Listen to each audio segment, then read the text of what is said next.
சுட்டு விரல் நீ காட்டு சொன்னபடியாடுவேன். உன்னடிமை நான் என்று கையெழுத்து போடுவேன்.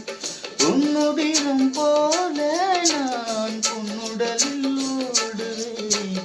உன்னுடலில் நான் ஓடி உள்ளழகை தேடுவேன். தோகை கொண்டு நின்றாடும் தேன் கரும்பு தேகம் முந்தி வரும் தேன் வாங்கி பந்தி வைக்கும் நேரம். அம்புகள் பட்டு நரம்புகள் சுட்டு வம்புகள் என்ன வரும்